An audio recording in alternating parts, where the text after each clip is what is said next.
Chairman Leahy, Ranking Member Grassley, and distinguished members of this committee, I appreciate the opportunity to appear before you today. Over the last 3 years, I have been privileged to address this committee on numerous occasions and to partner with many of you in advancing the goals and the priorities that I think we all share. I'm extremely proud of the department's historic achievements over the last 2 years. Despite significant financial constraints, we have effectively confronted a range of national security threats and public safety challenges. And I'm especially pleased to report that our efforts to combat global terrorism have never been stronger. Since I last appeared before this committee in May, just 3 days after the decade-long hunt for Osama bin Laden came to a successful end, the department has achieved several additional milestones. For example, last month, we secured a conviction against Umar Farouk Abdul-Muttalib for his role in the attempted bombing of an airplane traveling from Amsterdam to Detroit on Christmas Day 2009. We also work closely with our domestic and international partners to thwart an attempted plot, allegedly involving elements of the Iranian government, to assassinate the Saudi Arabian ambassador to the United States on American soil. We have also disrupted numerous alleged plots by homegrown violent extremists, including one targeting a military recruiting center in Washington state and another targeting U.S. soldiers in Texas. Meanwhile, in one of the most complex counterintelligence operations in history, we brought down a ring involving 10 Russian spies. And just last week, a federal jury in Manhattan convicted Victor Boot, one of the world's most prolific arms dealers, for his efforts to sell millions of dollars worth of weapons, including 800 surface-to-air missiles and 30,000 AK-47s for use in killing Americans. On other fronts, the department has made extraordinary progress in protecting civil rights, combating financial fraud, safeguarding our environment, and advancing our fight against violent crime. We have filed a record number of criminal civil rights cases.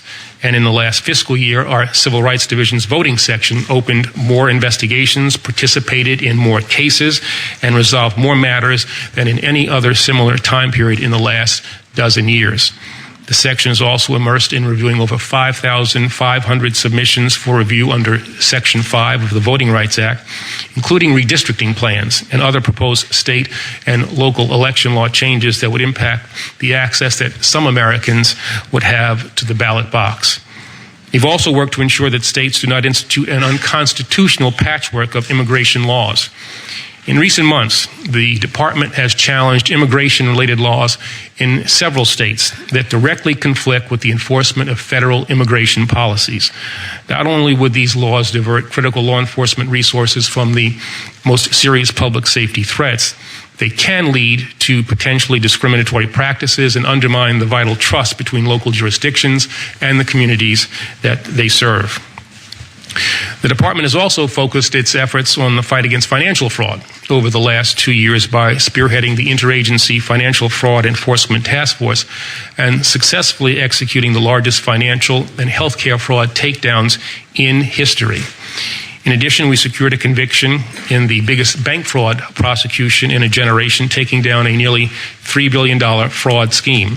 And through our aggressive enforcement of the False Claims Act, a law significantly strengthened in recent years by the actions of this committee, we have secured record-setting recoveries that exceeded $8 billion since January of 2009. Now, I am proud of these and many other achievements, and I am committed to building on this progress. Although I hope to spend much of our time together discussing the work that's ongoing throughout the department, I'd like to take a moment to address the public safety crisis of guns flowing across our border into Mexico and the local law enforcement operation known as Fast and Furious that has brought renewed public attention to this shared national security threat. Now, I want to be very clear. Any instance of so-called gun walking is simply unacceptable.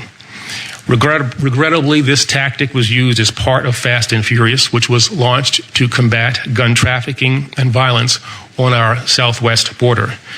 This operation was flawed in its concept and flawed in its execution. And unfortunately, we will feel the effects for years to come as guns that were lost during this operation continue to show up at crime scenes both here and in Mexico. This should never have happened, and it must never happen again. To ensure that it will not, and after learning about the allegations raised by ATF agents involved with Fast and Furious, I took action. I asked the department's Inspector General to investigate this matter, and I ordered that a directive be sent to the department's law enforcement agents and prosecutors, stating that such tactics violate department policy and will not be tolerated. More recently, the new leadership at ATF has implemented reforms to prevent such tactics from being used in the future, including stricter oversight procedures for all significant investigations. Now, today, I'd like to correct some of the inaccurate and, frankly, some of the irresponsible accusations surrounding Fast and Furious. Some of the overheated rhetoric might lead you to believe that this local, Arizona-based operation was somehow the cause of the epidemic of gun violence in Mexico. In fact, Fast and Furious was a flawed response to, and not the cause of, the flow of illegal guns from the United States into Mexico.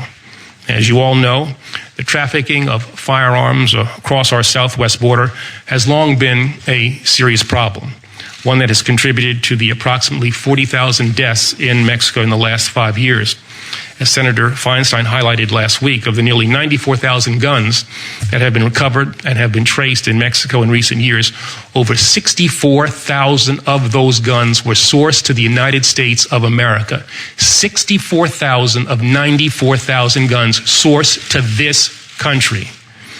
The mistakes of Operation Fast and Furious, serious though they were, should not deter or distract us from our critical mission to arms along our southwest border.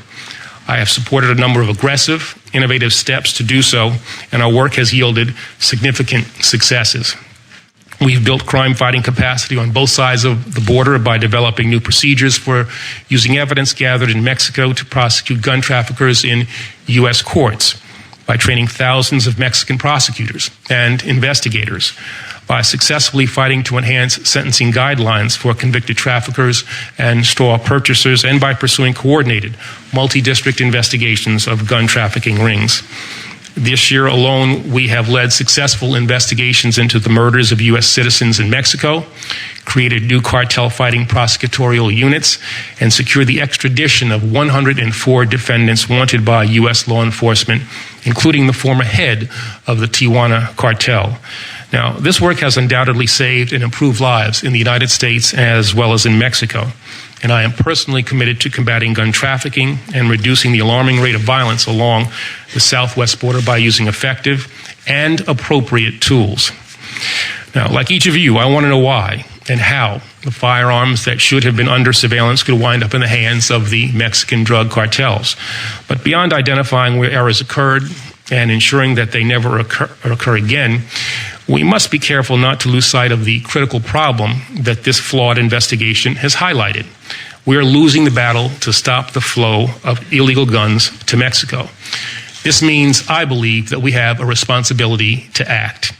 And we can start by listening to the agents, the very agents who serve on the front lines of this battle and who testified here in Congress. Not only did they bring the inappropriate and misguided tactics of Operation Fast and Furious to light, they also sounded the alarm to Congress that they need our help. ATF agents who testified before a House committee this summer explained that the agency's ability to stem the flow of guns from the United States into Mexico suffers from a lack of effective enforcement tools. One critical first step should be for congressional leaders to work with us to provide ATF with the resources and the statutory tools it needs to be effective. Another would be for Congress to fully fund our request for teams of agents to fight gun trafficking. Unfortunately, earlier this year, the House of Representatives actually voted to keep law enforcement in the dark when individuals purchased multiple semi-automatic rifles and shotguns in southwest border gun shops. Providing law enforcement with the tools to detect and to disrupt illegal gun trafficking is entirely consistent with the constitutional rights of law-abiding citizens, and it is critical to addressing the public safety crisis along the southwest border.